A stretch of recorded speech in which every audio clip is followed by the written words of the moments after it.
శ్రీ గురు చరిత్ర అధ్యాయం 38. శ్రీ గణేశాయ నమః. శ్రీ సరస్వత్యై నమః. శ్రీ గురుభ్యో నమః. నామధారకుడు: స్వామి, శ్రీ గురుడు ఉపదేశించిన కర్మానుష్ఠాన రహస్యం మీ నుండి విని ధన్యుడనయ్యాను. ఇక దయచేసి అటుపై జరిగిన శ్రీ గురుని వృత్తాంతం తెలపండి అని వేడుకొన్నాడు. సిద్ధయోగి ఇలా చెప్పసాగారు: నాయనా, నీ వంటి గురుభక్తులు శ్రోత లభించినందువలనే శ్రీ గురు చరిత్ర తనివి తీరా స్మరించుకునే భాగ్యం నాకు కూడా కలిగింది. శ్రీ గురుని కీర్తి అన్ని దిక్కులా వ్యాపించడం వలన శ్రీమంతులైన గురుభక్తులు ఎందరో గంధర్వ నగరం వచ్చి వారికి భిక్ష, వారి ప్రీతి కోసం బ్రాహ్మణ సంతర్పణలు చేస్తుండేవారు. ఒకసారి కాశ్యప గోత్రానికి చెందిన భాస్కర శర్మయ్య అనే పేద బ్రాహ్మణుడు వచ్చాడు. అతడు తనతో ముగ్గురికి మాత్రమే సరిపడ ధాన్యము మొదలగునవి మూట తెచ్చుకొని శ్రీ గురునికి నమస్కరించాడు. కానీ ఆ రోజు అందరితో పాటు అతనిని కూడా ఎవరో భక్తులు సంతర్పణకు ఆహ్వానించారు. అతడు తాను తెచ్చుకున్న మూట మఠంలో ఒక మూల నుంచి భోజనానికి వెళ్ళాడు. రోజు ఇలానే జరుగుతూ ఉండడం వలన 3 మాసాలు ఇలాగే గడిచింది. అతను చూచిన బ్రాహ్మణులందరూ: ఏమయ్యా బ్రాహ్మణుడా, నీవు వచ్చిందెందుకు, చేస్తున్నదేమిటి? నీవు భిక్ష ఇవ్వడానికి ముహూర్తం ఇంకా కుదరలేదా? పోనీలే, ఇక్కడ జరుగుతున్న సందర్భంలో భోజనం చేసి ఇప్పుడు బాగా లావెక్కావు. నీకు ఇంటి వద్ద కంటే ఇక్కడే బాగున్నట్లున్నది. నీకు సిగ్గు వేయడం లేదా అని ఎగతాళి చేయసాగారు. పాపం ఆ భాస్కర శర్మ కొంతకాలం తనను కానట్లు ఇదేమీ పట్టించుకోకుండా కాలక్షేపం చేస్తున్నాడు. అతనిపై ఇట్టి విమర్శలు నిష్ఠురాలు పెరిగిపోయి ఒకనాడు ఆ విషయం శ్రీ గురునికి తెలిసింది.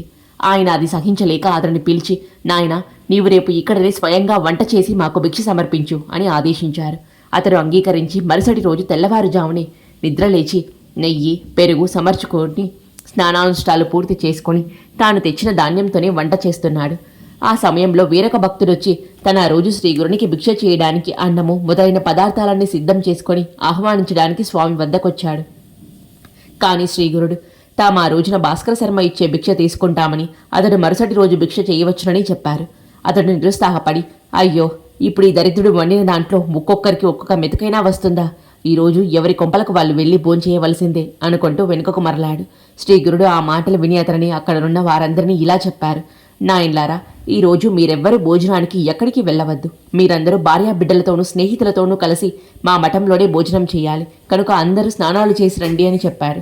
అందరూ ముఖముఖాలు చూచుకొని నవ్వుకుంటూ: ఈ దరిద్రుడు తెచ్చుకున్నది సాలడు బియ్యమే కదా, ఎవరికి తెలియదు, మఠంలో ఇందరికి భోజనం పెట్టడానికి అదేమి సరిపోతుంది అనుకుంటూ స్నానానికి వెళ్లారు. ఇంతలో శ్రీగురుడు భాస్కర శర్మతో: నాయన, కొద్దిసేపట్లో అందరూ వస్తారు, త్వరగా సిద్ధం చెయ్యి అని చెప్పారు. అతడు వెంటనే మరో పొయ్యి కూడా వెలిగించి మిగిలిన అన్నాన్ని, వంటకాలని సిద్ధం చేసి అంతా సిద్ధమైందని స్వామికి విన్నవించుకున్నాడు. అప్పుడు స్వామి నది ఒడ్డున ఇతర బ్రాహ్మణులందరినీ ఆహ్వానించమని భాస్కర శర్మను ఆదేశించారు. అతడు అలానే వెళ్ళి చెప్పగానే వాళ్ళు పకపక నవ్వి: ఏమయ్యా, నువ్వు పెట్టినట్లే మేము తిన్నట్లే. ఈ రోజున మా ఇళ్లలో ఉన్నదేదో మేము భోంచేస్తాం, కానీ నీవు కనీసం శ్రీ గురునికైనా కడుపు నిండా పెట్టగలిగితే అంతే చాలు పొప్పో అన్నారు. భాస్కర శర్మ తిరిగి వచ్చి వారందరూ తనను ఎగతాళి చేసి భోజనానికి రామన్నారు అని చెప్పాడు. శ్రీగురుడు: నాయన, మాకు బ్రాహ్మణులతో కలిసి భోజనం చేయడమే సమ్మతము, కానీ మేమెక్కడమే భిక్ష చెయ్యము అన్నారు. స్వామి నోట మాట తప్పక జరిగి తీరుతుందన్న దృఢ విశ్వాసం కల భాస్కర శర్మ అది నిరూపించుకోదలచి దీనంగా: స్వామి, నేనేం చేసేది? నేను మీరు ఆజ్ఞాపించిన ప్రకారం ఎంత బలవంత పెట్టినా వారు రావడం లేదు సరికదా, నన్ను ఆక్షేపిస్తున్నారు అన్నాడు. అప్పుడు ఆయన వెంటనే మరో శిష్యుని పంపి నది వద్దనున్న బ్రాహ్మణులందరినీ వెంట తీసుకురమ్మని ఆజ్ఞాపించారు. అతడు పరుగున పోయి శ్రీ గురుని ఆజ్ఞగా చెప్పి అందరినీ ఆహ్వానించాడు. ఇక తప్పక అందరూ మఠం చేరుకున్నారు. శ్రీ గురుడు వారందరితో: బ్రాహ్మణోక్తములారా, మీరందరూ మీ భార్యా బిడ్డలను తీసుకుని మఠానికి రావాలి. ఈరోజు ఇక్కడే 4000 మందికి సమారాధన చేయాలి. అందరూ విస్తలలో అన్నం కట్టుకుపోవాలి. ఆర్య భాస్కర శర్మతో: ఏమయ్యా, చూస్తావేమిటి, లేచి నమస్కరించి అందరినీ ఆహ్వానించు అన్నాడు. అతను వెంటనే లేచి నమస్కరించి వారందరూ సకుటుంబ బంధుమిత్రులతో కలిసి తాను చేయనున్న సమారాధనకు విచ్చేసి తనను కృతార్థులను చేయమని వేడుకొన్నాడు.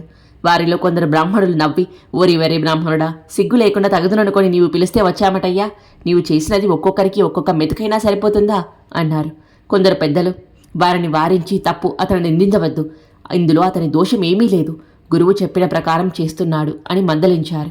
భాస్కరుడు శ్రీ గురు పాదాలకు పూజించి ఆయనకు ఆరతిచ్చి విస్తళ్ళు వేశాడు. అప్పుడు శ్రీగురుడు ఆజ్ఞ కోరాడు. అంతటా శ్రీగురుడు అతనికి ఒక వస్త్రం ఇచ్చి దానిని వంటకాలపై కప్పమని ఆదేశించారు. అతడు అలానే చేయగానే శ్రీగురుడు తమ కమండలంలోని నీరు అభిమంత్రించి ఆ వస్త్రంపై చల్లి వస్త్రం తీయకుండా వడ్డన చేయమని ఆదేశించాడు. వెంటనే భాస్కర శర్మ మరికొంతమంది ఆ వస్త్రం క్రింద నుండి పల్లాలతో వంటకాలు తీసుకొని తిరిగి వడ్డిస్తున్నారు. నెయ్యి కూడా దారాలుగానే వడ్డిస్తున్నారు. అది చూచి భక్తులందరూ ఆశ్చర్యచకితులయ్యారు. అప్పుడు మొదట శ్రీగురుడు, తర్వాత మిగిలిన వారు ఆపోసనం తీసుకొని భోజనం చేయడం మొదలుపెట్టారు.